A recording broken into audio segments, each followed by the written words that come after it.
Looked in the mirror one day and I felt like I saw my brother looking back at me.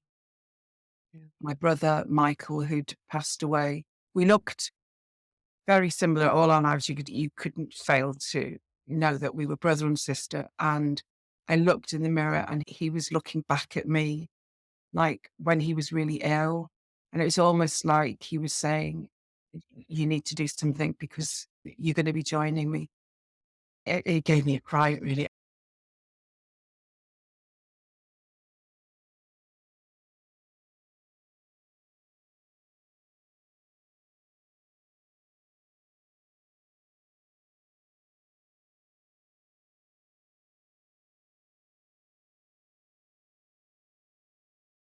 I live in North Wales, beautiful, beautiful area of the world. This is where I was brought up. And I found myself, for various reasons, which I'll no doubt explain, living back here again last year. I'm just about to start flexible retirement, which means after 30 years of a career, I'm going to be working 50% of the time, which is Wow. just amazing. So that's going to give me a lot more time to focus on other things that I want to do. Mhm. Yeah, that's a nice way to ease yourself into retirement, actually, because Definitely. I've met people that have told me that they felt like they'd fallen off a cliff when Yeah. they suddenly retired. Suddenly, you've got this void and you're not quite sure what to do with your time. A bit like when you give up drinking, but we'll get on to that. Yeah. Yeah. So, let's talk about the drinking, shall we? Were you a teenage drinker in Holyhead? Mhm. I You was. were. Yeah. Okay. Um, yeah.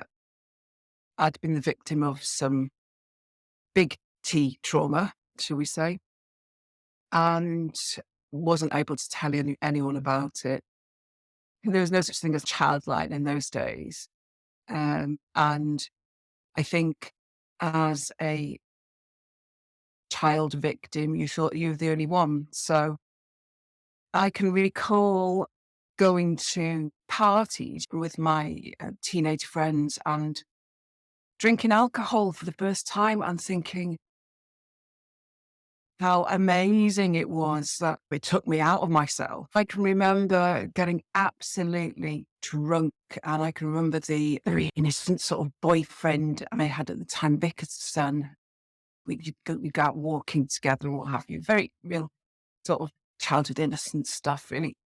And I can remember waking up from just been drinking so much and being sick and just lying on this settee and in a room full of teenagers all having a nice time and just waking up and looking across the room and him staring at me with a worried look on his face. And I thought, okay, maybe this isn't, it's a normal behavior then. Maybe this isn't what I should be doing. So, yeah, I maybe got a little bit of more control over it at that point. But I think, you know, and many people have that experience, don't they, when they first drink alcohol, I think. Well, Oh, absolutely, absolutely. yeah, I did. I yeah, remember blacking out quite often when I was a teenager. You don't yeah. understand how it works or how to control it, and No, it no, takes some of us decades to learn yeah, how to yeah, control it, and then we learn that we can't control it, so we ditch yeah, the stuff finally. yeah. How did it evolve, Carolyn, in your 20s when you started studying, when you got your career started? Yeah, I met my husband when we were 16, so I felt he had a really calming influence on me, really. And we had two children. I started my career. My father died, so I had some tragedies. My father was 48 Oh, wow. and he died from alcohol related illness. At the time, I thought I wanted to give back because I just couldn't understand how this could happen. So I trained to become a counselor, person centered counselor, but focusing on alcohol. Yeah, so that was in my 20s. I did that for a little while and then my career ramped up a bit. I just didn't have the time to do that as well as the other stuff. So I gave that up, but I always had those skills in the background. just a shame I didn't apply them to myself. Yeah. It's often the way, isn't it? Yeah. Often the way. My problem drinking didn't start then, actually. I think on reflection, I always drank more than the government recommended of That one and a before half bottles of wine a 40. week. Yeah. Yes. I think I always drank more than that, apart from the twice I was pregnant, but never to the extent I did when I realised that I had to stop. But So that your problem drinking started relatively recently in 2017, was it, when you had these um, tragic losses in your life? no, it was around before then. It was Right. definitely around with the challenges of bringing up teenagers. That used to be my switch off at night, but it ramped up after the losses in 16, 17. Yeah. And did you try to stop during, when you were bringing up your kids as teenagers, for example? Did you accept that you were drinking too much, and did you try to take breaks? Did you do dry Januaries, etc.? No, No. I didn't. Okay. I didn't do anything like that because I didn't really see it as a problem. I saw it Yeah. as Me too. everybody does this, and Especially in England, it's so yeah, normalized, isn't it? exactly, If exactly, if you try and make a change, if you try and stop or cut down, that's when you're suddenly the center of attention, isn't it? And everybody's on exactly. your case. Yeah, yeah, exactly. So I never really saw it as too much of a problem.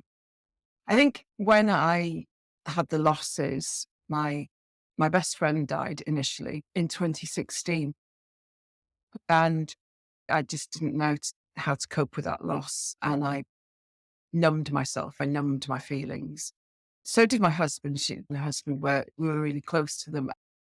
So we spent a lot of our time, our grieving time, really drinking in the evenings. And then 8 months later, my brother got ill. He died after 5 days. I went to hospital with him um, in an ambulance because I hadn't seen him for 6 months. He had been sober for a while and then started drinking again. And so he'd cut off his family for 6 months. When I finally got to see him, I realized how ill he was and went to hospital with him. And 5 days later, he died. That really hit me badly. It hit the whole family, really. But I couldn't cope with the complicated feelings of anger at him. How could you do this? Anger at the world, anger at alcohol, regret, shame that we couldn't help him. Why weren't we enough as a family? Why couldn't we help him? So all of that stuff, and I found it really difficult to navigate. So I drank to numb myself. So that's when my drinking ramped up, really. Right. And how did you get out of it? When did you decide to quit, and how Yeah. did you do it? Yeah. I had a period of sobriety, just a sort of 3 month period of sobriety to prove to myself really that I didn't have a problem, right? So I was going to India in 2019. So I decided to get fit to go on this backpacking holiday in 2019. I thought, I tell you what, I'll just stop drinking for a little while. So I did.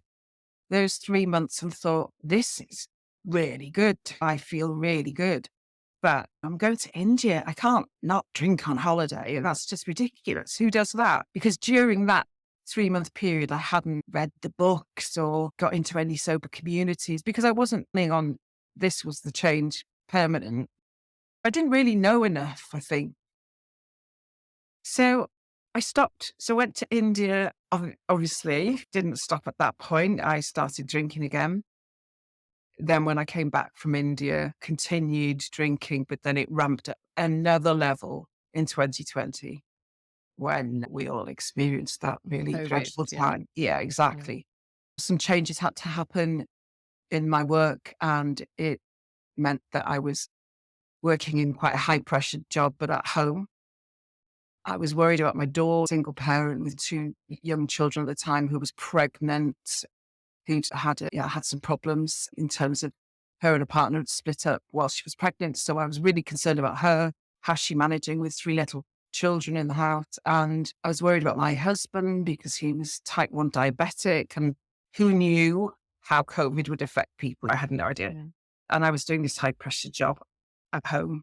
So, like in the evenings, I'd just drink more. Yeah. Um, I'd think it was a good day if I'd had one bottle of wine rather than two. By the end of 2020, I knew that I had to make a change. And so I did. And I had an experience whereby I think it was December 2020 when I looked in the mirror one day and I felt like I saw my brother looking back at me. Yeah. My brother, Michael, who'd passed away. We looked very similar all our lives. You couldn't fail to know that we were brother and sister. And I looked in the mirror and he was looking back at me like when he was really ill. And it was almost like he was saying, you need to do something because you're going to be joining me. It gave me a cry, really. And I thought, January's coming up. I'll have a go. I'll have a go at dry January. I know I can do a period of time because I did it before India's.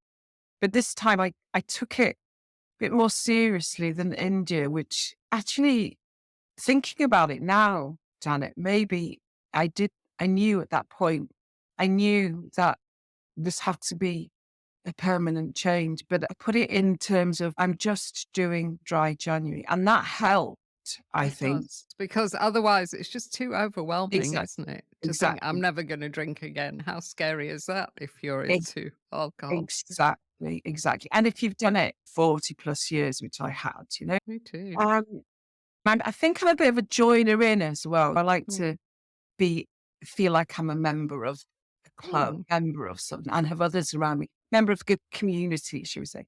And so I knew that with Dry January, there wasn't a community. Yeah. I found that the Facebook group with thousands and thousands of people on it and thought, oh, I'm going to join them.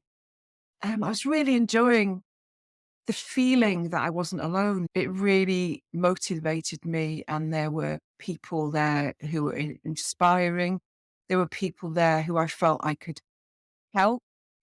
And suddenly I was getting so much back as well from Mm. people who I had one date in January around about the 24th or something like that, where something had happened. And my go to, if this thing had happened, would be to go down to the village and pick up a bottle of wine. And so I did.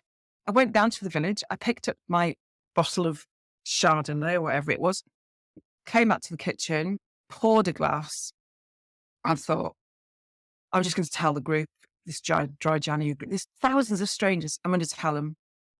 But then before that, I just threw the glass down the sink and emptied the bottle down the sink. Then I shared what had just Yeah. happened on the group, and the outpouring of support and the people that were saying, oh my God, that is fantastic. That you were able to do that. Yeah. So strong. And all these affirmations, I thought, really? I can do this, can't I? So it was brilliant, really good. And I realized the power in community Yeah. and power in feeling supported and the power that others gave to you when showing you support really built. It just made me think, yeah, this is for me. And also, I am going to be staying in the Stober community Oh, it's for massive, isn't it? It really yeah, is, because it's so hard to do this alone because you feel like there's something wrong with you and why can't you drink like all the normal drinkers? But yeah, obviously, there's millions of people out there that are struggling. And once you can connect with them, we can all help each other. And there's massive exactly. power in community. And we say connection is the opposite of addiction, because Yeah, it really is. It really is. yeah, Oh, I love that story about you pouring it away and then telling everyone, yeah, because I can just imagine how they all piled in and yeah. said, They "Well did. done," and then you feel great and you think, "Oh, thank goodness I did it, and thank goodness I shared it." Because if you hadn't shared it, it might have happened again. You might have bought that bottle again Exactly, and not poured it down the sink. But exactly. but from that moment, you felt accountable to that group because you were like their hero then. Yeah. You couldn't let them down again. No, no, Awesome. that's So right. was that your turning point really, that dry January? Yes, I haven't drunk since then, since the 31st of December 2020. That was the last time. I'm absolutely determined. I don't need determination anymore. It's a way of life now. It's a chosen way of life, and I wouldn't change it for anything. I've never met anybody that says to me, "Oh, I wish I was still drinking." Yeah, exactly. So Exactly. we can always start again if we want, but Exactly. people that have clocked up 1 year, 2 years of sobriety, they'll very rarely go back because Yeah. especially if they've done some work, because that's pretty essential. You can't just grit your teeth Yeah. and be sober. It's and perhaps that's what your brother had been doing. We have Mhm. to change our mindset and change the way that we see alcohol so we don't see it as anything desirable anymore. Yeah, We need to see exactly it right. for the mind-bending poison that it is, I think. Exactly. So Yeah. talk to us about your main benefits of sobriety, Carolyn. Imagine there's someone listening to this that's still drinking and they're going, "Oh, is it worth the effort?" Sell us sobriety. 100%. It's 38 months ago. I was this very sad woman who was approaching her 60s. I was 58, but I was thinking, I won't hit 60 because I feel so bad. I'm so unhealthy. I was lonely. I was isolating myself. COVID had happened anyway, but isolation was something that we were used to, but I just didn't want to go out. I didn't want to do anything. I had anhedonia. I wasn't enjoying anything. All I'd want to do is 6 o'clock, just numb myself out. And this is, this was my life. And I thought, there's got to be something more. Just completely different now. This journey for me was never about weight loss, never about that. But as a result of stopping drinking and bringing exercise into my life, I did lose the 3 stone. I don't know what that is in pounds, but it's quite a lot. It's a lot. Uh, yeah, and I just found myself enjoying life and making new friends, getting out and doing stuff that I would never have thought of doing before. We went on a like expedition kayaking on the sea kayaking in Scotland. When I suggested to my husband doing that, he was like, "What? You don't even like the water." I said, "It looks good. Let's just give it a be your skill." No, I'm not. Yeah, it gives you courage, I think, sobriety, because we think if I can do that thing which is really hard, I can do almost anything, including Exactly. sea kayaking or whatever you went for. Exactly. One day I was sat with my daughter looking out at sea, and as we lived by the coast, and it was a really flat, calm day, and there were people on the shore just on these paddle boards, and I sat with her looking at these people thinking, and I said to her, I said, "Oh, I said, doesn't that look fantastic? I'd really love to do that." And this little voice in my head said, "Why don't you then?" Yeah. So I got straight on my phone, internet, paddleboards, order. Within 24 hours, I was on the water paddleboarding, my own That's paddle. awesome. Well done. Well Yeah. done. What Um, a lovely example you are. but when I was drinking, I would never have done things like that. Our world just gets smaller and smaller, doesn't it? Because Yeah. that's what we create. We create Yeah. this little bubble and we don't really want to talk to anybody or do anything. All we want is our wine. It's And magnificent. we're in this ball of shame and our self-esteem is rock bottom. Uh, you remove that one thing Yeah. and these changes begin to happen, you Yeah. know? It's so true. This one thing is the best thing that we can do for our health and our happiness as we get older. You know, Yeah, forget all the expensive face creams and exactly, treatments. Just ditch the booze. exactly. Magic will happen. It really is. It does. So let's talk about coaching. When and why did you decide to train as a sober coach? I think that was in year 2. I was toying with it for a while because I'd been this counselor working with alcohol back in the 90s. So I knew it was something that had interested me, and my interest had been sparked initially after the loss of my dad. So then you throw in the loss of my brother, and so it was there. And the way I'd been dealing with that was not dealing with it, not processing it, just drinking my way through it. So because now I was sober and I knew that I had to process all of this stuff that I've been carrying around, and I decided to do a bit of work and allow myself to grieve. But then it was always something that I was thinking of coming back to. So I did it. I did a coaching diploma in year 2. I had to do some academic work for that.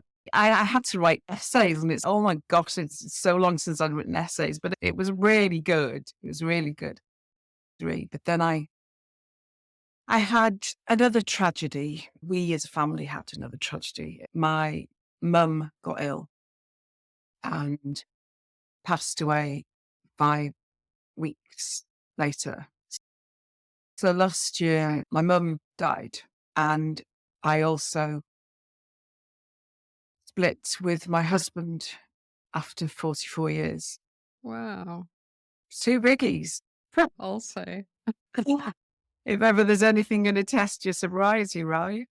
And Um, were you tempted to dive back in the no, bottle at any time? not No, no. at all. That was Not at such a all. test. I think you can be sure that you're pretty secure in your sobriety if you can go through those two events and not be tempted.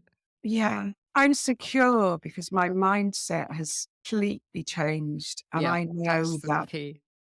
yeah, you have to feel it to heal it.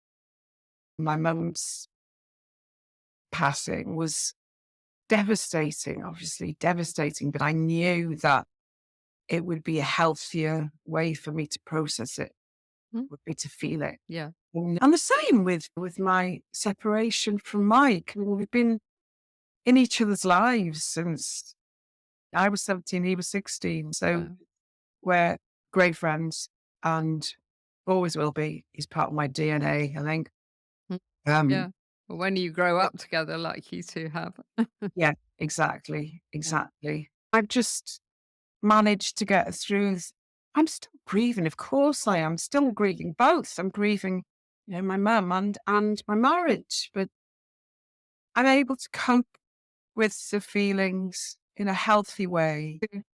If I need to spend some time alone, I will spend time alone. I'll journal. I'll go down to the beach. And if I'm feeling particularly sad, I'll make sure there's nobody around and I'll wail at the water. I'll just let the feelings come out. Yeah. I'll shake, I'll dance, I'll Yeah. whatever. So much Yeah, healthier than exactly. chasing it away. We have to process it. And that's what actually makes us stronger in life anyway, isn't it? Yeah, Dealing with these heartaches and getting through it. yeah, I always think this journey's got two steps. We've got to quit drinking, of course we have. And then we've got to learn how to really thrive, yeah. enjoy our sobriety. And it's like a springboard to personal growth, really, isn't it? Once we feel good, we've got energy, we've got motivations, there's so much that we can do with our lives that we would never do if we were still drinking. One of the things that I discovered when I first got sober and decided to incorporate some exercise, get myself off the settee and actually doing something. Um, a bit of like cardio stuff. I discovered yoga and thought, I'm going to give this a go. I'd given it a go in my 30s and I'd gone to a class where I'd been completely intimidated and couldn't get into the shapes they were getting into and thought, oh, yoga's never for me. It's not for me. I'd left it and not gone back to it. And I found the podcast Sober Yoga Girl.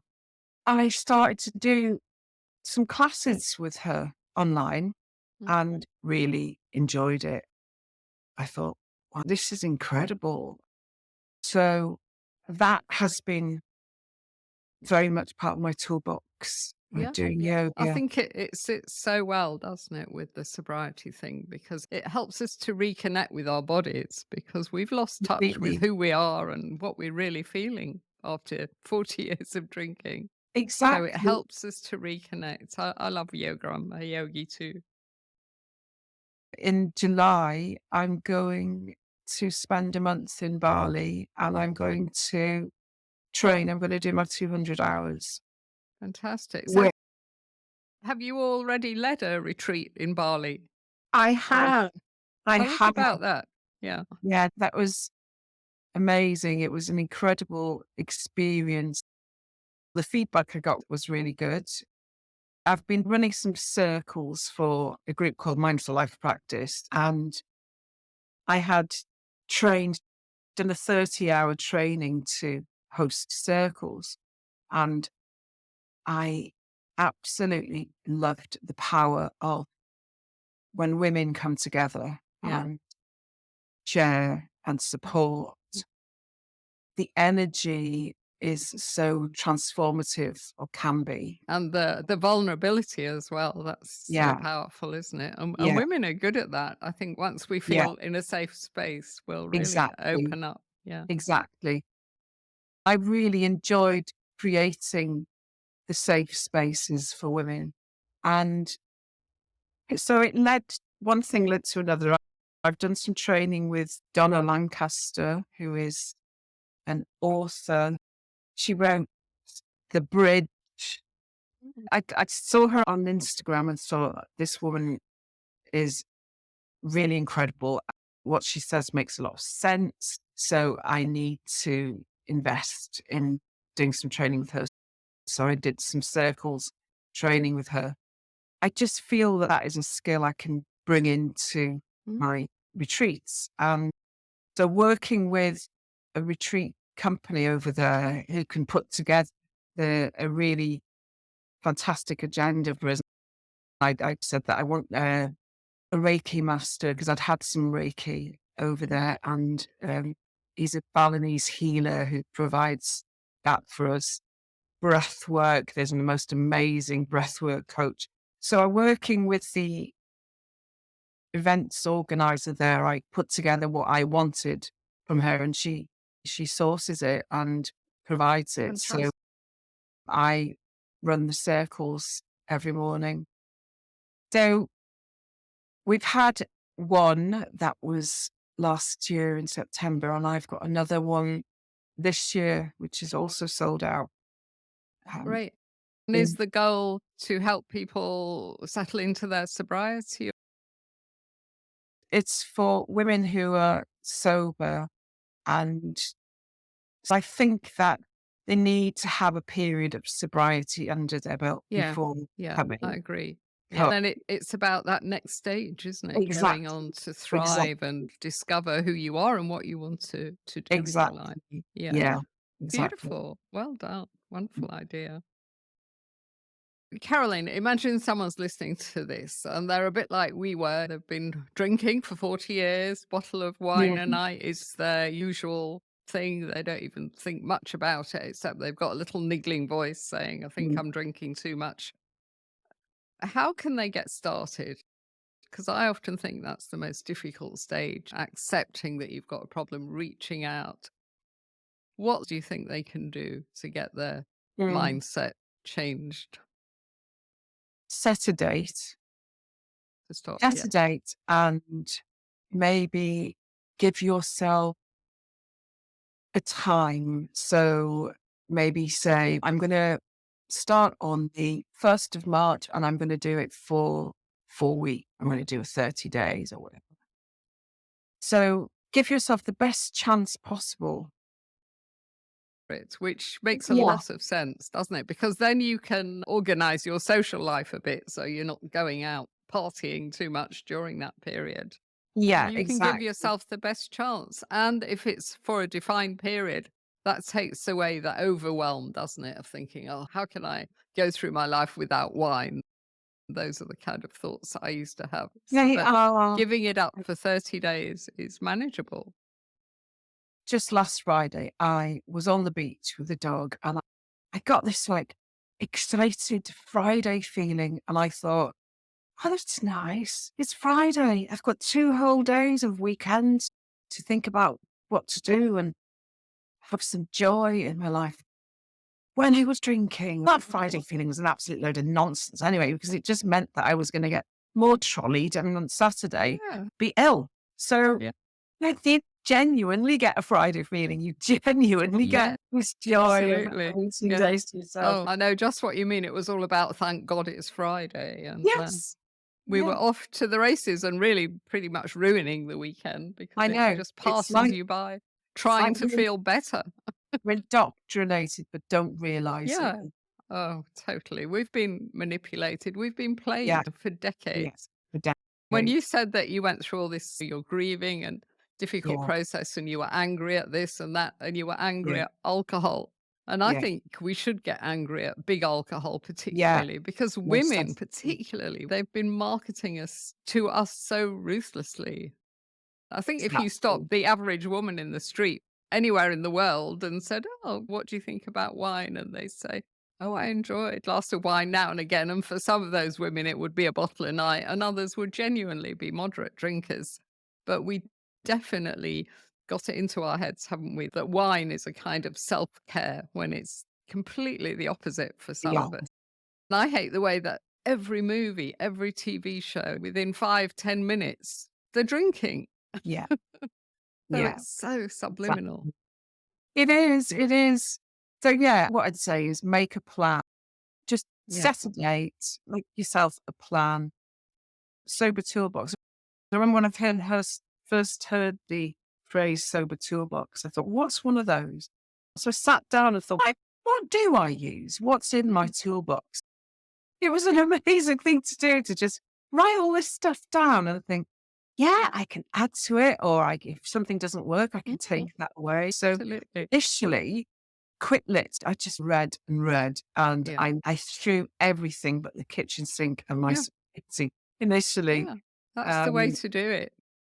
I think we should make it into a job or a research project for those first couple of months. You need to really mm, obsess over sobriety, which sounds mhm. over the top, but you just throw yourself into it and then your mindset will begin to change. And And yeah, journal, the toolkit is great, the journaling and I journaling. heard quite a good tip the other day that's because we tend to think we'll try that tool and if that doesn't work then we'll Yeah. abandon that.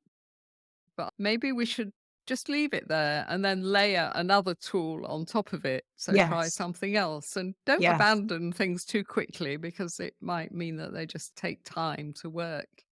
Yeah. I like And that too. write them down as well, because it might be that you'll forget Yeah, yeah, something. You've done something and you've felt really good and thought, yeah, I'm going to put that in. And then life happens and you yeah, forget. yeah, You write it down. yeah, Something's worked. yeah. Build on your toolbox. Absolutely. That was awesome, Carolyn. Tell me how people can find you and learn more about your coaching. I've got a website, which is Carolyn Clark Coaching on Instagram. I'm sober, happy 60s.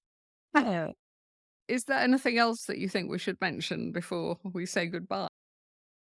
People should never, ever think it's too late, because it No. never is. And we've got so much more life in front of us. I describe it as being asleep for 40 years and now I'm awake and I Yeah. Yeah. just want to experience Yeah. life as it should.